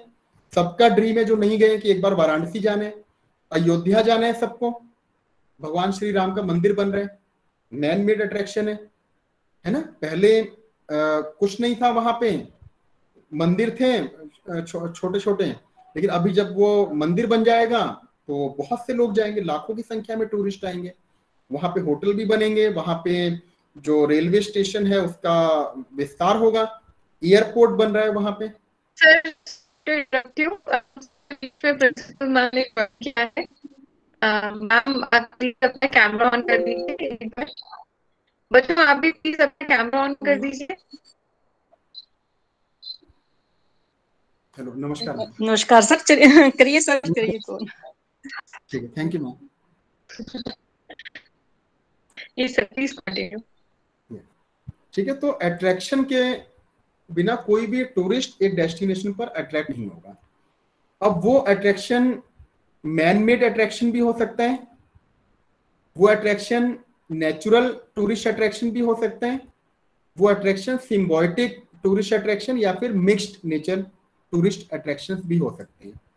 अभी आप लोग हिमाचल प्रदेश में हैं, मैं उत्तराखंड में हूँ, हमें पता है कि यहाँ दोनों स्टेट में मैक्सिमम जो टूरिस्ट है किसके क्या देखने आते हैं, नेचुरल टूरिस्ट अट्रैक्शन को देखने के लिए, है ना। जो हमारे हिल स्टेशन हैं, रिवर्स हैं, फॉरेस्ट हैं, इसके साथ साथ और टूरिस्ट को अट्रैक्ट करने के लिए हमने क्या किया है, हमने कुछ मैन मेड टूरिस्ट अट्रैक्शन भी डेवलप कर दिए हैं। जैसे आप मनाली जाइए तो वहां पे एडवेंचर स्पोर्ट्स एक्टिविटी आपको मिल जाएंगी। इसी तरह से ऋषिकेश में यहाँ पे आपको white water rafting, bungee jumping आपको एक्टिविटी मिल जाएगी, है ना। यानी कि रिवर है, रिवर गंगा फ्लो कर रही है, लेकिन वहां साथ के साथ और टूरिस्ट को अट्रैक्ट करने के लिए एडवेंचर स्पोर्ट्स एक्टिविटीज को स्टार्ट कर दिया गया। इसी तरह से जो मैंने बताया कि मनाली में सोलांग वैली जो लोग जाते हैं वो शायद स्नो देखने जाते होंगे, स्नो के साथ खेलने के लिए, एंजॉय करने के लिए, लेकिन वहां पे आपको पैरासेलिंग भी मिल जाएगा, वहां पे आपको आइस स्कूटर भी मिल जाएगा और भी कई तरह के आपको एडवेंचर स्पोर्ट्स एक्टिविटीज मिल जाएंगी। इसी तरह से मैंने बताया कि सरदार वल्लभ भाई पटेल की जो स्टैचू है, स्टैचू ऑफ यूनिटी, वो एक मैन मेड अट्रैक्शन है ना। फिर इसी तरह से किसी जगह आप जू बनाते हैं, जू भी मैन मेड टूरिस्ट अट्रैक्शन है।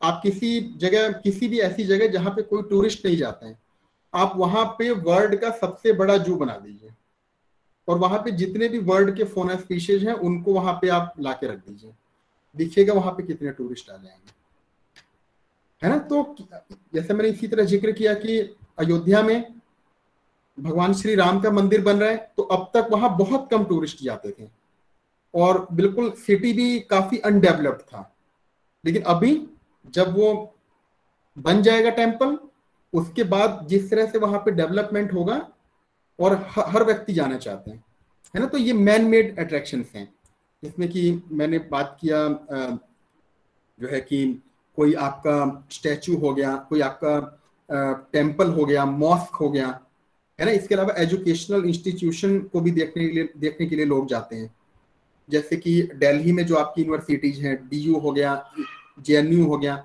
इग्नू हो गया, जो कि इंडिया की एकमात्र सेंट्रल ओपन यूनिवर्सिटी है। बहुत सारे जो हमारे यहाँ भी स्टूडेंट्स आते हैं, क्योंकि जो हमारे स्टूडेंट्स हैं उत्तराखंड ओपन यूनिवर्सिटी के, वो अलग अलग जगहों पे रह के हमारे स्टूडेंट के जो है कि वो पार्ट हैं, वो स्टडी सेंटर्स में एनरोल होते हैं और अपने जो है कि एजुकेशन को कंप्लीट करते हैं। तो उनका भी ड्रीम रहता है कि हम लोग अपनी यूनिवर्सिटी को जाके एक बार देखें। तो वो किसी न किसी कारण से कभी डिग्री के बहाने, मार्कशीट लेने के बहाने जो है कि यूनिवर्सिटी जो है कि विजिट करते हैं और देखते हैं कि उनकी यूनिवर्सिटी कैसी है, जिससे कि उन्होंने डिग्री ली है, ठीक है। इसके अलावा बहुत सारे आर्टिफिशियल लेक्स हैं, जैसे सुखना लेक है, सुखना लेक जो कि चंडीगढ़ में है, उसको देखने लोग जाते हैं, ठीक है। तो ये मैन मेड टूरिस्ट अट्रैक्शन हैं। नेचुरल अट्रैक्शन जैसे मैंने बताया कि कोई हिल स्टेशन है, रिवर है, जैसे रिवर गंगा जो है कि वाराणसी में भी लोग जाते हैं, हरिद्वार भी जाते हैं, ऋषिकेश भी जाते हैं, वेस्ट बंगाल में भी जाते हैं, है ना। तो रिवर गंगा को जो है कि पूजा करने के लिए, वहां पे जो है कि बात करने के लिए, इसके अलावा जो दूसरे एक्टिविटीज के लिए, ठीक है। इसके अलावा मैंने बात किया लेक्स का कि बहुत सारे जगहों पे लोग लेक देखने जाते हैं। आपका डल लेक लोग देखने जाते हैं, वुलर लेक देखने जाते हैं, जो कि वर्ल्ड की जो इंडिया की सबसे लार्जेस्ट फ्रेश वाटर लेक है। चिलिका लेक है जो कि इंडिया की सबसे लार्जेस्ट साल्ट वाटर लेक है, नेचुरल अट्रैक्शन। फिर माउंटेन रेंजेस को लोग देखने के लिए जाते हैं, फॉरेस्ट एरिया को लोग देखने जाते हैं, डेजर्ट को देखने जाते हैं, जैसलमेर वगैरह, वहां पे कैमल सफारी लोग करते हैं, ठीक है। इसी तरह से लोग आइलैंड्स देखने के लिए जाते हैं, बीचेस को देखने के लिए जाते हैं। जिसने कभी ओशियन नहीं देखा है, सी नहीं देखा है, वो ओशियन और सी को देखने के लिए जाते हैं, है ना। तो जिसको नेचर अट्रैक्ट करता है वो नेचुरल अट्रैक्शन को देखने के लिए जाते हैं।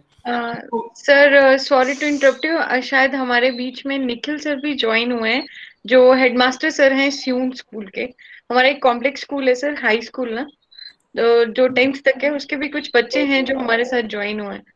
I think Nikhil sir joined हुए हैं, इफ ही हैज ज्वाइंड, बाकी मैं आपको अपडेट कर दूंगी। हाँ जी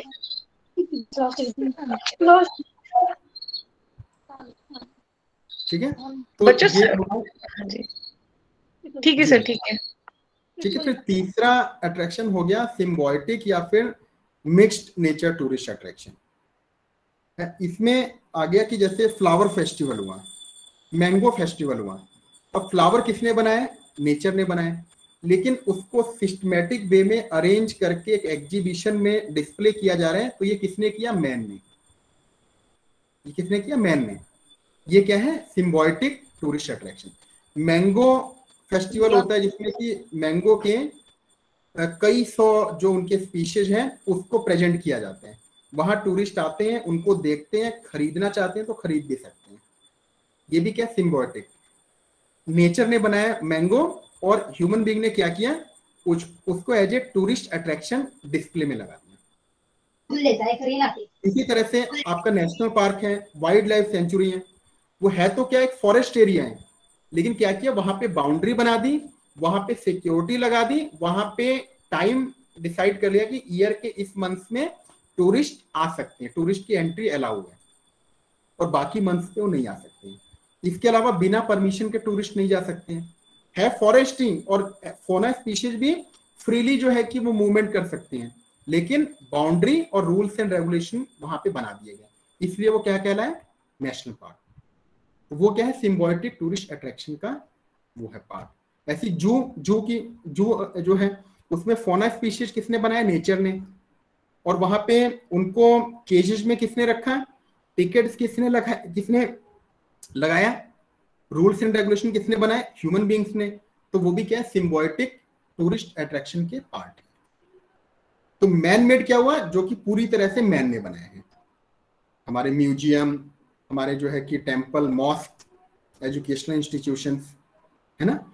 नेचुरल जो कि नेचर ने बनाया है, और उसमें ह्यूमन बीइंग का कोई रोल नहीं है उनके बनने में।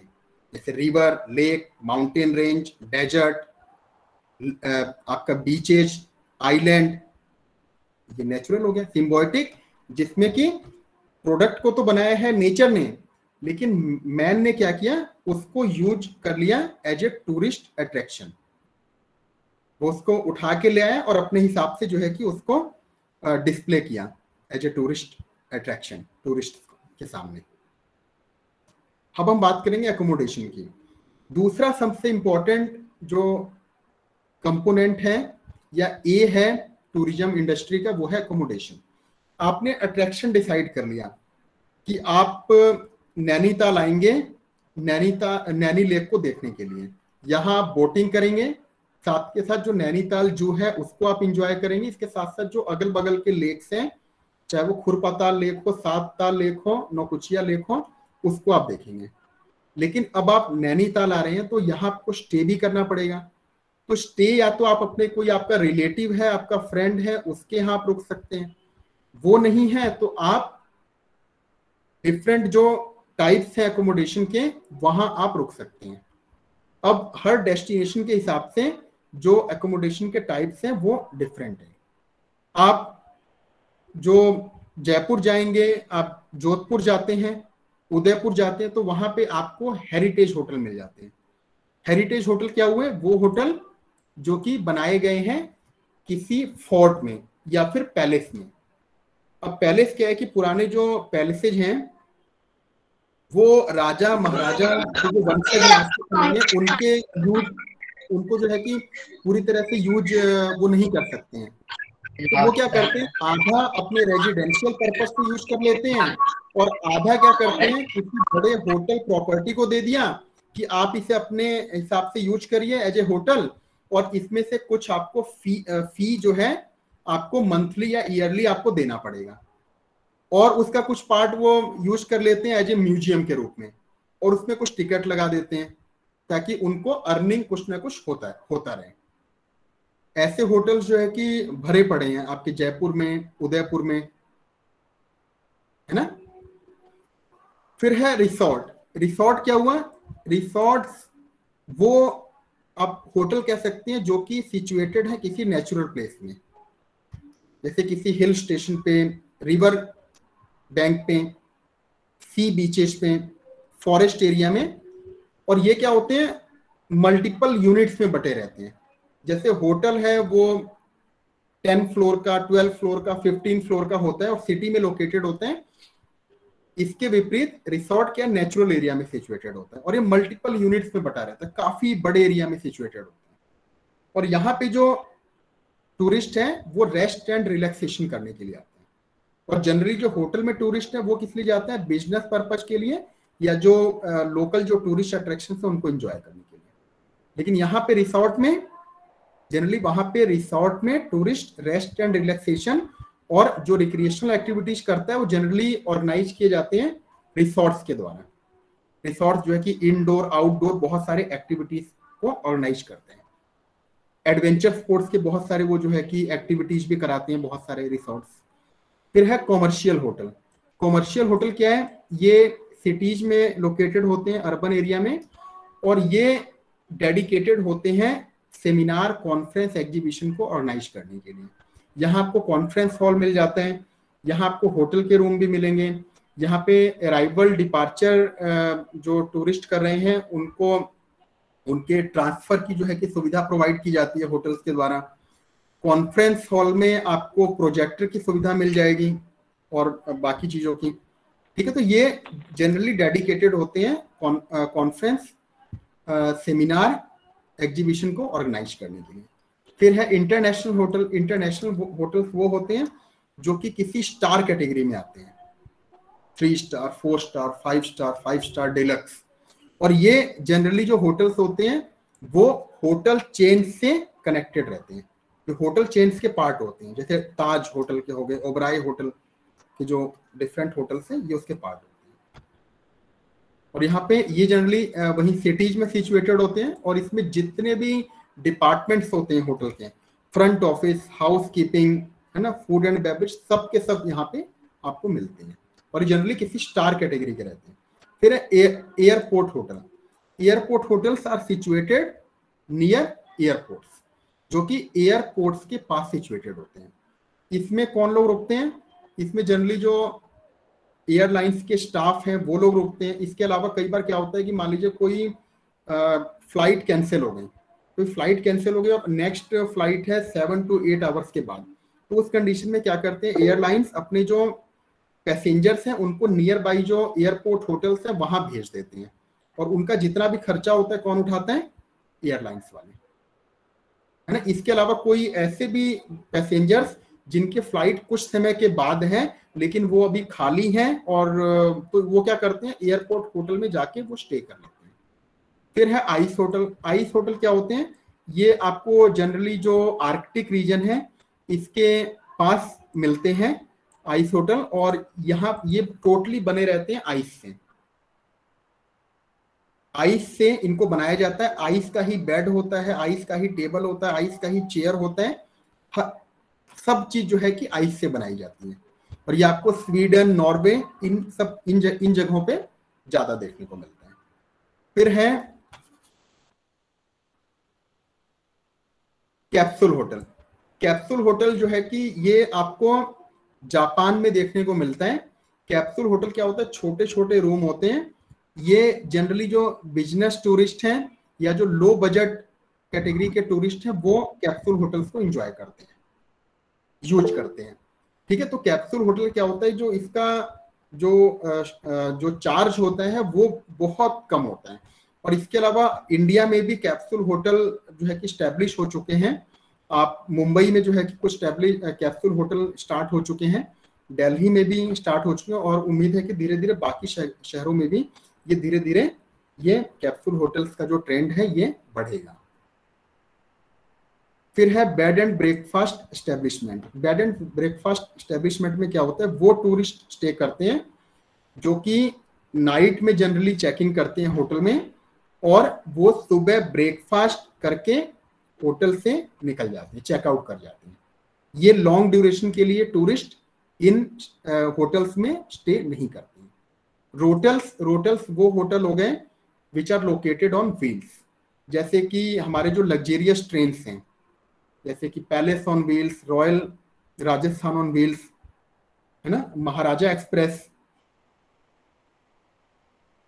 ये जो ट्रेन्स हैं, क्योंकि ये लग्जरियस ट्रेन्स हैं और ये जो है कि मिनिमम 7 डेज के लिए ये ट्रैवल करती हैं, और इसमें जो पैकेज है वो कई डेस्टिनेशंस को इंक्लूड करता है, कई डेस्टिनेशन के टूरिस्ट अट्रैक्शंस को।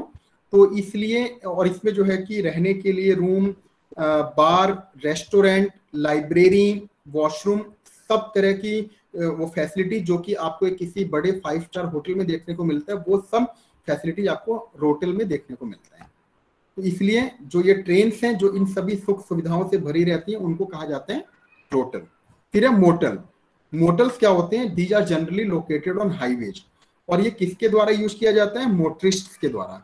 जो मोटरिस्ट हैं जो कि लॉन्ग ड्यूरेशन के लिए ट्रैवल कर रहे हैं और जिनको कि लंबा डिस्टेंस से ट्रैवल करना है, वो लोग मोटल्स में रुकते हैं। मोटल क्या है? मैंने जैसे बताया, ये हाईवे पे सिचुएटेड होते हैं, टूरिस्ट यहाँ पे नाइट में रुक जाता है। इसके अलावा यहाँ पर मोटल्स में फिलिंग स्टेशन यानी कि जो पेट्रोल पंप है उसकी सुविधा रहती है, गैराज की सुविधा रहती है। आप वहाँ पे मैकेनिक से अपनी गाड़ी में अगर आपकी कोई प्रॉब्लम है वो ठीक करा सकते हैं, रिपेयर करा सकते हैं। इसके अलावा खुद से अगर आप कुछ ठीक करना चाहते हैं, कोई गड़बड़ी है गाड़ी में, तो वो आप इक्विपमेंट लेके उसको रिपेयर कर सकते हैं। इसके अलावा यहाँ पे रेस्टोरेंट की सुविधा रहती है, नाइट स्टे के लिए रूम वगैरह की सुविधा आपको मिल जाती है। फिर फ्लोटल्स।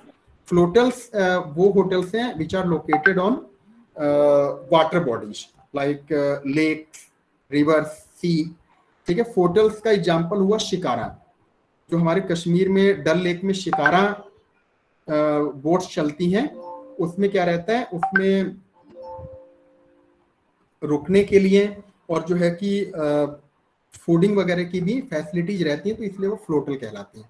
इसके अलावा जो हमारे क्रूज शिप्स हैं, वहाँ पे हमें पता है कि 5 स्टार कैटेगरी से भी ज़्यादा की जो है कि सुविधाएं प्रोवाइड किए जाते हैं। वहाँ पे आपको रूम मिलते हैं डिफरेंट कैटेगरीज के, आपको डिफरेंट जो है कि टाइप्स के रेस्टोरेंट मिलते हैं, बार मिलता है आपको वो जो है कि स्पोर्ट्स की सुविधा मिलती है, आपको वहाँ पे बैडमिंटन का जो है कि सुविधा मिलती है, आपको बास्केटबॉल आप खेल सकते हैं। इसके अलावा बहुत सारे इंडोर गेम्स की भी आपको सुविधा मिलती है। मल्टीप्लेक्स होते हैं वहाँ पे, जिम होता है, पार्लर होता है। ठीक है, तो उन सब चीज़ों को आप जो है कि यूज कर सकते हैं। तो इस तरह के जो होटल हैं जो कि वाटर बॉडीज के ऊपर सिचुएटेड हैं, these are known as फ्लोटल्स।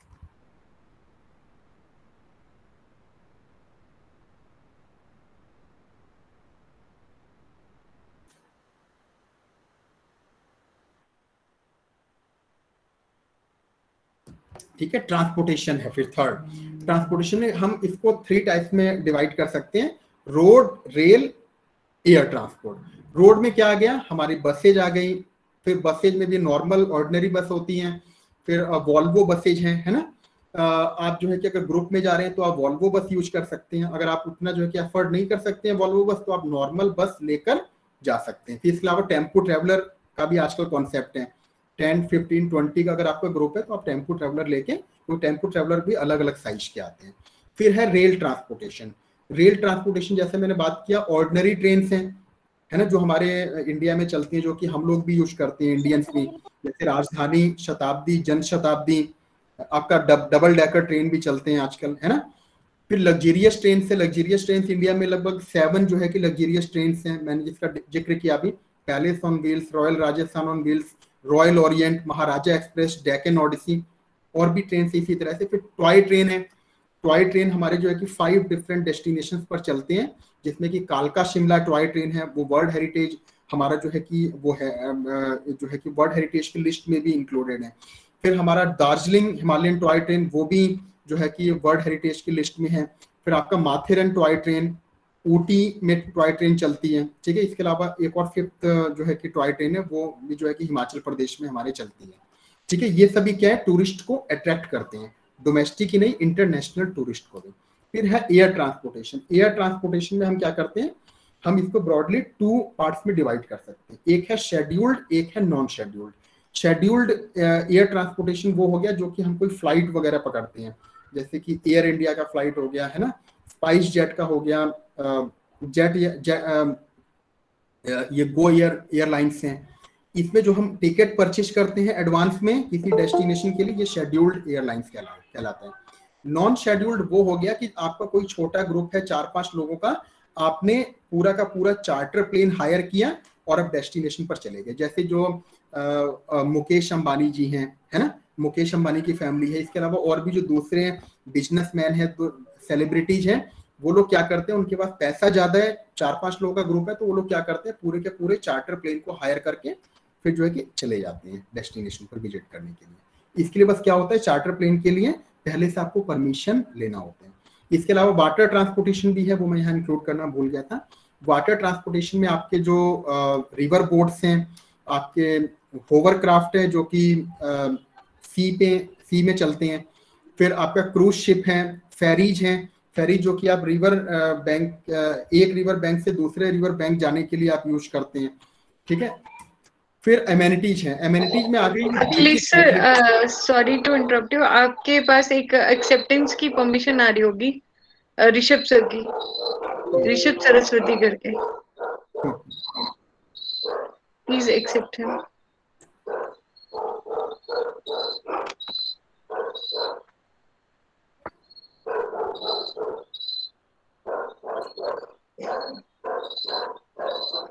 Yes, he is joined. Okay. Good evening to all, sir. Just a brief introduction of Rishabh sir. He is our VTP. He is a vocational trainer coordinator for us, जो कि शिमला में है, Mind Leaders company के through. Good evening, sir. Sorry to interrupt you in a. Good evening, ma'am. No, not an issue. Not an issue. It will it's being a pleasure. Principal ma'am has also joined. Ma'am is also there. And yeah, good evening, ma'am. Good evening very much. And ये मैं आपको introduce कर दूं sir, doctor Akhilesh Singh है, जो Haldwani Uttarakhand open university के academic coordinator and assistant professor हैं वहाँ पे टूरिज्म डिपार्टमेंट में। तो he is taking from last 1 hour the guest lecture. I thought to introduce you to all. Okay sir. So first of all, respected principal ma'am, respected the faculty member, and hello to everyone, means my students, and so it's been I think I should talk in Hindi, so काफी अच्छा लग रहा है।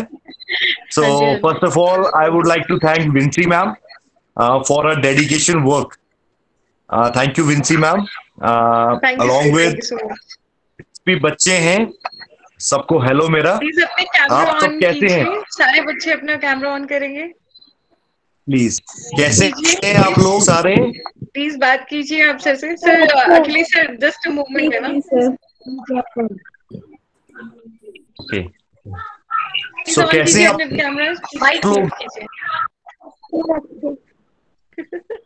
Okay, so I think मुझे बहुत अच्छा लग रहा है आप लोगों के बीच में, एंड मुझे खुशी होती है कि आप सब टूरिज्म, जो एक हमारा एक टूरिज्म एक इंडस्ट्री है, टूरिज्म इंडस्ट्री के बारे में पढ़ रहे हैं, पढ़ाई कर रहे हैं, अच्छा पढ़ रहे हैं, और जिस तरह से मैम आपको पढ़ा रहे हैं और जो जो चीजें मैम आपको पढ़ाते हैं वो आपके लिए काफी अच्छी रहेंगी,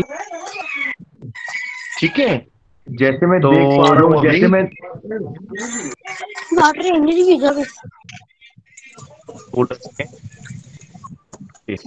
बच्चों अपना माइक बंद कर दो प्लीज। यस सर, ठीक है sir. Thank you so much. Thank you Rishabh sir, you are traveling a lot, thank you for taking out a moment for us. Thank you sir. Thank you principal ma'am. No worry ma'am. So okay, so can I talk to them for a while, Vinci? Akhilesh sir, can we give him a moment? Yes, okay sir, why not? Okay, no issues sir, you can please continue. Vinci, we can अभी sir का precious time है और time भी काफी हो गया, you please continue. We will continue with the students again. मैं दोबारा स्टूडेंट्स से इंटरेक्ट करूंगा, बट अभी सेशन मस्ट गो ऑन, तो please sir, please continue and it's been pleasure. Means आप बच्चों के लिए इतना कर रहे हैं, it's been a pleasure, really really appreciate you sir. Thank you sir, thank you. Right away sir. ठीक है, तो प्लीज विंसी, प्लीज कंटिन्यू, आप कंटिन्यू करें, ठीक है। ठीक है, और अभी टाइम भी हो गया तो sir will continue. till now we have discussed about yes, attraction, accommodation, accessibility. Accessibility is also known as transportation. ये जो तीनों चीजें हैं, attraction, accommodation, accessibility, आपको जनरली कंपोनेंट में पढ़ाया जाता है ना। जब आप कंपोनेंट के बारे में लिखते हैं तो इन तीनों चीजों के बारे में आप लिखते हैं। लेकिन अब क्या है, जब आप 5A आपको लिखना है तो आपको 4th जो आपका A है वो है एमेनिटीज। एमेनिटीज आ गई आपके बेसिक जो सुख सुविधाएं हैं जो डेस्टिनेशन पे, जो कि उतनी इंपॉर्टेंट नहीं है जितने कि पहले 3A या कंपोनेंट, लेकिन बिना इसके भी टूरिस्ट डेस्टिनेशन को डेवलप नहीं किया जा सकता है। आपके पास अट्रैक्शन है, एकोमोडेशन है, एक्सेसिबिलिटी है, लेकिन डेस्टिनेशन पर रेस्टोरेंट नहीं है, ढाबे नहीं है। आप किसी अट्रैक्शन को देखने गए, आपको भूख लग गई, आप कहाँ खाएंगे?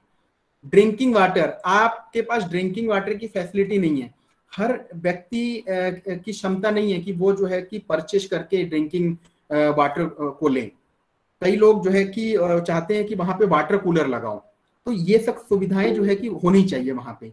लोकल ट्रांसपोर्टेशन, जैसे कि मेरे रिक्शा, ऑटो रिक्शा हो गया है ना, लोकल बसेज की सुविधा हो गई, ये सब भी वहां पर होना चाहिए।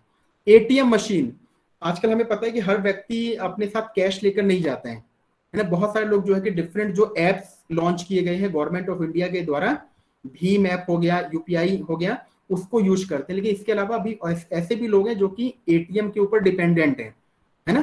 तो इसलिए एटीएम हर जगह होना चाहिए टूरिस्ट डेस्टिनेशन पर। फिर proper garbage, sewage and sewage disposal system, proper जो साफ सफाई की सुविधा है वो डेस्टिनेशन पर होना चाहिए। डेस्टिनेशन के पास सब कुछ है, अट्रैक्शन भी है, अकोमोडेशन भी है, एक्सेसिबिलिटी भी है, रेस्टोरेंट्स भी है एक से एक, ड्रिंकिंग वाटर की फैसिलिटी भी है, लोकल ट्रांसपोर्टेशन भी है, एटीएम भी है, लेकिन डेस्टिनेशन साफ नहीं है। जैसे इंडिया की इमेज आज से 3-4 साल पहले तक क्या थी? इंडिया में टूरिस्ट आते तो थे, इंडिया के पास सब कुछ था, क्या नहीं था, है ना। इंडिया के पास आज 39 वर्ल्ड हेरिटेज साइट्स हैं जो कि वर्ल्ड में 5th नंबर पे हैं। लेकिन टूरिस्ट के माइंड में क्या इमेज थी कि इंडिया एक जो है कि डर्टी कंट्री है। अब अभी भी बहुत सारे टूरिस्ट के माइंड में है। वो तो थैंक्स है कि हमारे जो पीएम हैं नरेंद्र मोदी, कि उन्होंने आते ही सबसे पहले सफाई के ऊपर ध्यान दिया, लोगों में अवेयरनेस उन्होंने बढ़ाया, स्वच्छता पखवाड़ा किया गया स्कूल लेवल पे, कॉलेज लेवल पे, यूनिवर्सिटी लेवल पे। आज लोगों में कितनी अवेयरनेस है, आपको जो कि डेस्टिनेशन पे भी कितनी साफ सफाई मिलती है।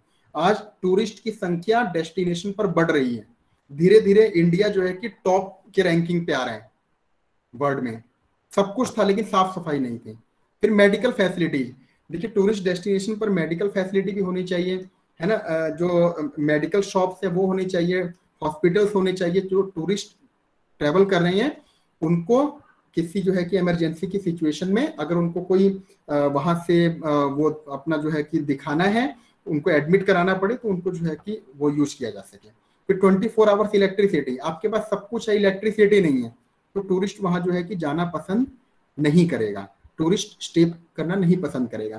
पहले जो है कि बहुत सारे डेस्टिनेशंस पर इलेक्ट्रिसिटी की सुविधा नहीं थी। जैसे मैं अगर वाराणसी की बात करूं, आगरा की बात करूं, इंपॉर्टेंट टूरिस्ट अट्रैक्शन है लेकिन लाइट नहीं है, तो क्या होगा? होटल वाला क्या चलाएगा? जनरेटर चलाएगा। जनरेटर से क्या होगा? पॉल्यूशन होगा, नॉइस पॉल्यूशन होगा, है ना। तो ये क्या होगा? इससे जो है कि टूरिस्ट जो है कि उतना ज्यादा मोटिवेटेड नहीं होगा डेस्टिनेशन पर जाने के लिए। टूरिस्ट किसी अट्रैक्शन पे ट्रेवल कर रहा है, एकदम से लाइट कट गया, अंधेरा हो गया, है ना, और वहां पे जो है कि उसके साथ वो चोरी हो गई, छिनैती हो गई, तो है ना। तो ये क्या है? ये लाइट की जो इलेक्ट्रिसिटी की नॉन अवेलेबिलिटी के कारण है। अब 5th हमारा जो वो है ए, वो है एक्टिविटीज। एक्टिविटीज क्या हुई? वो कोई भी activity which you do while you travel to the destination. बहुत सारे लोग जो डेस्टिनेशन पर ट्रेवल करते हैं वो फिशिंग करने जाते हैं, ट्रैकिंग करने जाते हैं, है ना। ट्रैकिंग, इसके माउंटेनियरिंग हो गया, रॉक क्लाइंबिंग हो गया, है ना, व्हाइट वाटर राफ्टिंग हो गया, बोटिंग हो गया। बहुत सारे लोग सिर्फ रेस्ट एंड रिलैक्सेशन के लिए जाते हैं, जैसे मैंने रिसोर्ट का बात किया था। कि बहुत सारे लोग जो है रेस्ट एंड रिलैक्सेशन के लिए जाते हैं, वो रिसोर्ट में रुकते हैं, आराम करते हैं, इंडोर आउटडोर कोई गेम थे उसमें पार्टिसिपेट किया, बस यही उनका पर्पज है। तो ये भी एक एक्टिविटी है, रेस्ट एंड रिलैक्सेशन करना।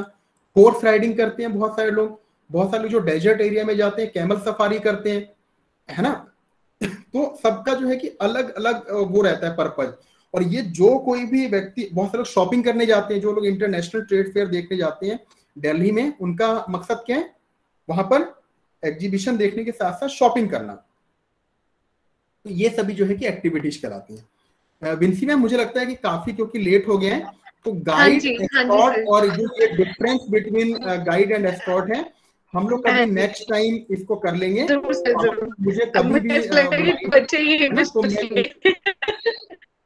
Feeling hungry and always ready. Yes sir, question हो तो स्टूडेंट का वो पूछ सकते हैं। हाँ जी, जिनके क्वेश्चंस हैं वो पूछ सकते हैं प्लीज। अभी जितने सारे क्वेश्चंस थे, ये दिवांशु पूछिए। सर अमेनिटीज का एग्जांपल।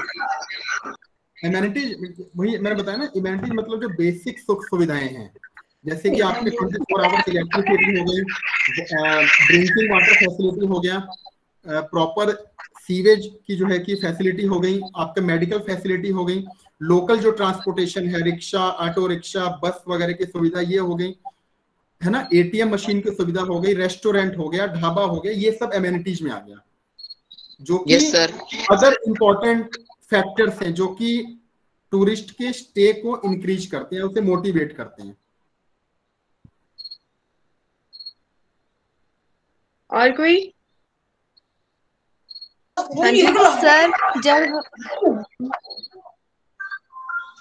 सर जब हम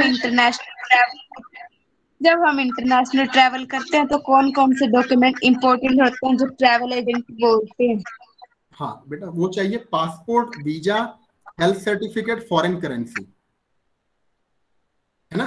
पासपोर्ट आपको चाहिए, आपकी अपनी कंट्री आपको इशू करती है, मतलब कि उसने आपको वेरीफाई कर लिया, इन्वेस्टिगेशन कर लिया, आपके खिलाफ कोई भी क्रिमिनल ऑफेंस नहीं है, कोई भी क्रिमिनल जो है कि आपके खिलाफ जो है कि मामला रजिस्टर्ड नहीं है आपके अगल बगल के किसी थाने में।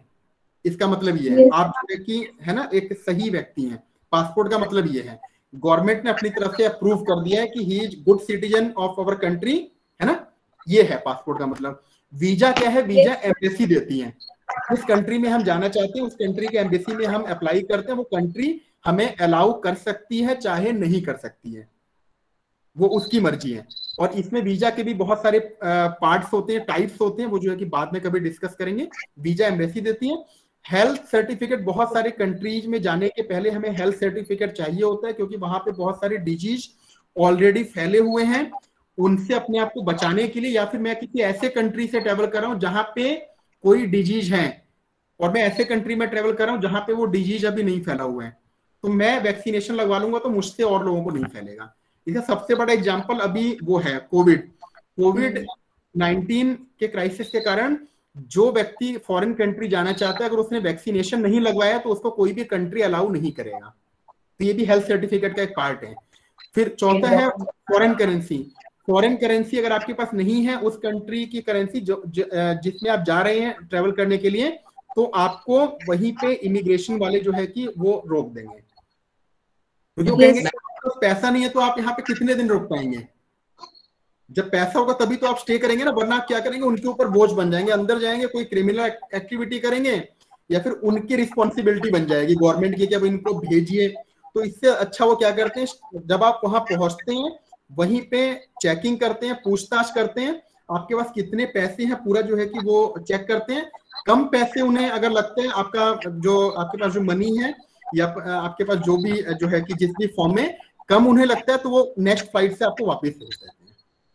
Yes sir, thank you sir. Close करते session sir. Thank you, thank you so much sir, on the behalf of principal ma'am, Rishabh sir, Nikhil sir, headmaster sir and मेरे प्यारे स्टूडेंट्स की तरफ से हम बहुत ही आपके शुक्रगुजार हैं सर कि आपने बहुत ही कीमती वक्त निकाला और बहुत ही अच्छे से एक सेशन को हैंडल किया। And students, I guess they have enjoyed and learned a lot. ठीक है सर, हम बहुत ही रेडी आपसे दोबारा से एक और सेशन ऑर्गेनाइज करेंगे। बुलाएंगे तो मैं जो है कि I am always ready. Join. ठीक है sir, thank you so much sir, thank you. जो पेंडिंग है हम उसको कवर अप करेंगे sir. Thank you, good night. Thank you so much sir. Good night. Good night ma'am. Good night ma'am. Good night ma'am. Good night ma'am. Good night. चलिए madam, सो जा डोल कर अपना अपना निकला। तू सो गया? छकड़ा छकड़े कम नहीं है। मोटो लैपटॉप हो जा।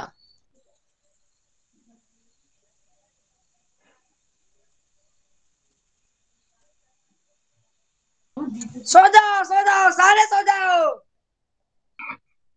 उसकी उठ सो जाओ सारे। रोटी नहीं खाती के लिए यहाँ तो पूरी चार्ज लगा मैंने गाली पूरी दी जो। सो जाओ सारे सो जाओ। मुझे ना मिल जा।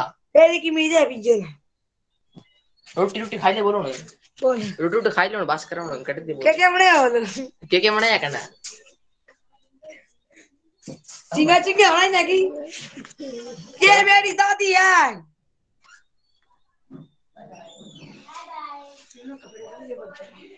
ये हमारी दादी। कटी देता हूँ ना हरे। ले बच्ची आईफोन में चार्ज है 50% में कि ये हमारा बता ये फोन में चार्ज है हट गया ताना तो लगाई दे 1 मिनट। दीपू दीपू क्लास रुकी करते हो मिंजे कटी नहीं